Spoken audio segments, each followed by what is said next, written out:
Сәлеметсіздер оқушылар. Бүгінгі сабағымыздың тақырыбы жылу қозғалғыштарының пайдалы әрекет коэффициенті.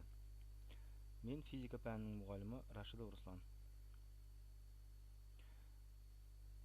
Бүгінгі сабағымыздың мақсаты жылу қозғалғыштарының пайдалы әрекет коэффициентін анықтау, жылу қозғалғыштарын жетілдіру жолдарын ұсыну, жылу қозғалғыштарын қолдану. Өткен сабаққа орала кетсек, барлық жылу қозғалғыштарының жұмыс істеу принципі қандай? Яғни жұмыс істеу принципі бірдей. Мына суретке қарайтын болсақ, жұмыс денесі бар, тоңазытқыш, қыздырғыш және жұмыс. Мұнда тоңазытқышқа қарайтын болсақ, тоңазытқыш міндетті түрде қыздырғыштан кем болу керек. Жұмыс денесіне қыздырғыштан энергия беретін болсақ, немесе жылу беретін болсақ, сол жылудың есебінен дене жұмыс жасайды екен. Қалған энергияның бөлігі тоңазытқышқа жіберіледі екен, яғни сыртқа шығарылады деген сөз. Қозғалтқыштағы 4 тактінің әрқайсысында қандай процестер жүреді дейді.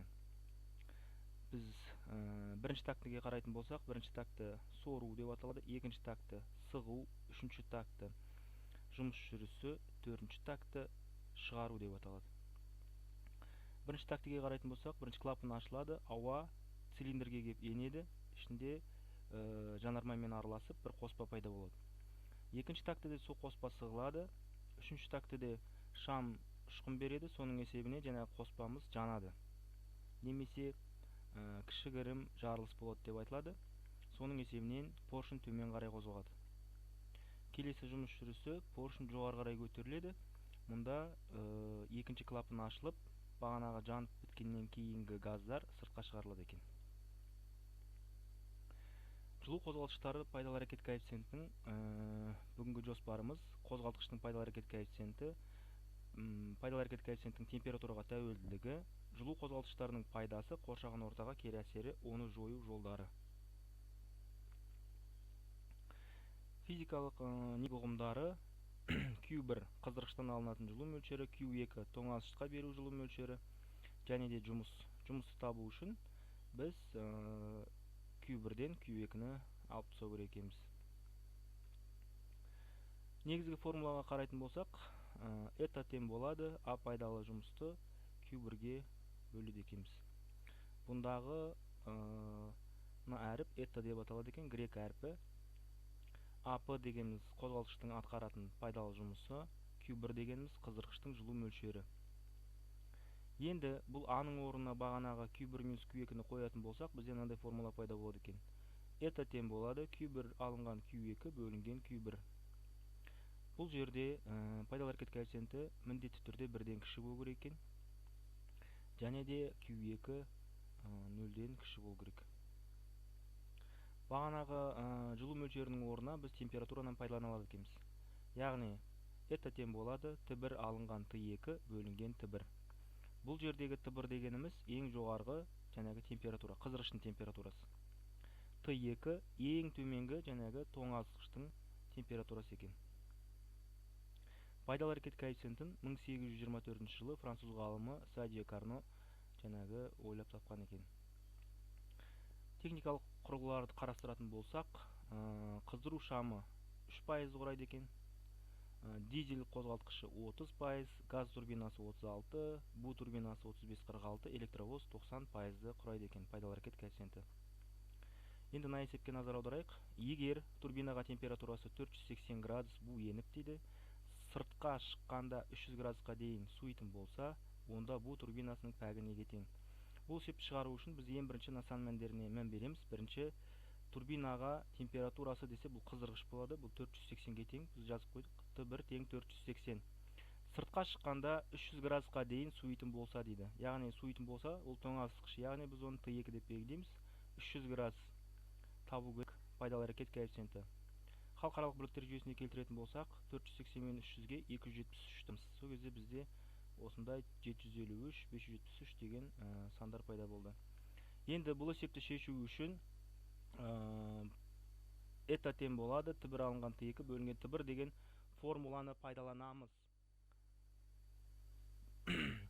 Мұнда eta тең болады 753 алынған 573 бөлінген 757 тең 0,24 болады. Бұны пайызға айландыратын болсақ, 100-ге көбейтеміз, яғни 24 пайыз. Іштен қозғалтқыш 2,3 көбейту оның 5 дәрежесі килоджоульге тең пайдалы жұмыс істеп отқан 20 кг бензин жұмсады дейді. Осы қозғалтқыштың пайдалы әрекет коэффициентін есептеп табыңдар дейді. Яғни Q тең болады 46 көбейтілген оның 6 дәрежесі, бұл меншікті жану мәні. Енді бұл есеп шығару үшін біз сен жану қозғалтқышы деп тұр, бұнда жұмыс жасайды дейді, пайдалы жұмыс. Жұмысын жазып қоямыз. Массасы 20 кг, меншікті жану жылуын жазып қоямыз. Табу керек пәк. Бұл жерде халықаралық біріктіру жүйесіне келтіретін тек қана жұмыс килоджоульді айландырамыз. Кило деген 1000 деген сөз, яғни оның 3 дәрежесі. 3 дәрежесіне 5 дәрежесін қосатын болсақ, бізде 8 дәреже шығады. Бұл есепті шығару үшін это тең болады А пайдалы бөлінген Q1. Бұл жағдайда бізде Q1 белгісіз, сондықтан бірінші Q1-ді тауып аламыз. Q1 тең болады Q көбейтілген M. Яғни 20 кг-ды 46 көбейтілген оның 6 дәрежесіне көбейтеміз. Бұл жерде килограмм мен килограмм қысқарып кетеді, джоуль қалады. Сонда 920 көбейтілген 16 дәрежесі джоуль. Пайдалы әрекет коэффициентін табу үшін 2,3 көбейтілген 18 дәрежесі джоульді 920 көбейтілген оның 6 дәрежесі джоульға бөлеміз. Сонда бізде 0,125 деген мән шығады. Бірақ оны пайызға айландыру үшін біз 100-ге көбейтеміз. Сонда бізде 25% жаңағы пайда келтіреді екен. Жылу қозғалтқыштарының халық шаруашылығындағы маңызы жаңағы ауыл шаруашылығында пайдаланады екен, құрылыста және ғарышты зерттеуде.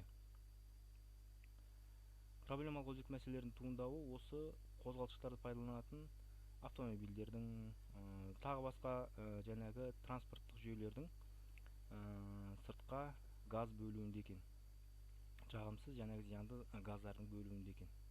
Яғни жану өнімінің зиянды қалдықтары табиғатты ластайды, өндіріс орындар көп зиян тигізіп, қоршаған ортаның ластауы, ауадағы оттек мөлшері біртіндеп азаяды, және де атмосферадағы температура кенет өзгереді екен, яғни өседі деген сөз. Бүгін айналаны қандай жағдайда көріп жүрміз дейді. Айналамызда осындай жағдайда көріп жүрміз, ауа ластанып жатыр. Біз қоршаған ортаның қандай болғанын көргіміз келеді. Біз осындай таза болғанын көргіміз келеді екен. Ауаның ластануын төмендегі және оны толық жоюға бағытталған жұмыстар. Электр станцияларына газ тарататын және шаңды жана жұтып қалатын қондырғылар, сүзгілер орнатылу керек дейді. Жылу электр станцияларының жанынан ауданы 10-15 немесе 20 км квадрат салқындатқыш тоғандар жасалады дейді. Күн сәулесінің энергиясы пайдалану айналасына жасыл желектер отырғызу, өзен, көлдердің су мөлшерлерін арттыру керек екен. Бүгінгі сабағымыз осымен аяқталды. Үйге тапсырма. Осы тақырыпты оқимыз, және де 13-ші жаттығудың, бағанағы жаттығудың жәнегі 4-ші есебін шығарып келеміз. Бұл слайд, презентация ұстаз тілегі сайтынан алынған.